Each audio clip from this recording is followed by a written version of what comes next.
Today I want to show you how to pair your Insta360 X4, your Ace and Ace Pro to your Sena comm system. Today we're going to be using the Sena 50S. Now this does work with any Sena comm system, long as you have the feature where you can hook up to your smartphone under the phone pairing feature.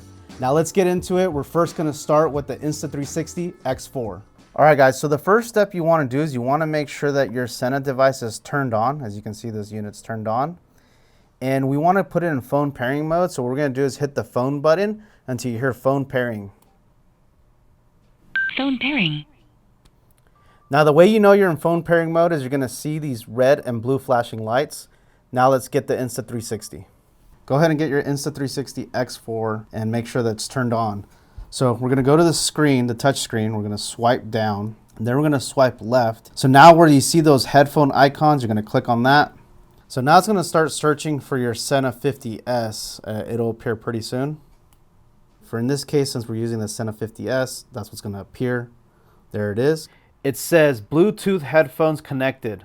If you look at the top right corner, you're going to see the headphone icon. That's how you know you're connected. All right, guys, let's move on to pairing your Ace and your Ace Pro. Unfortunately, in the studio, I only have the Ace Pro, but it's going to work exactly the same for your Ace model.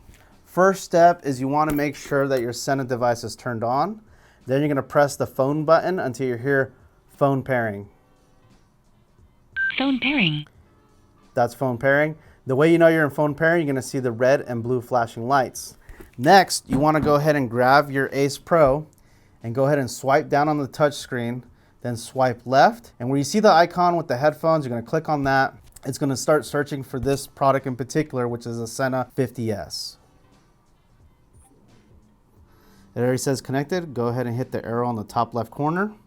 Swipe up so you get back to your screen. And if you look on the top right corner, you're going to see those headphone icon again. That's when you know you're paired. So if you want to start and stop your camera, all you have to say start recording, stop recording, and you can keep your hands on the handlebars and be safe out there. Thank you guys for watching. I'll catch you guys on the next one.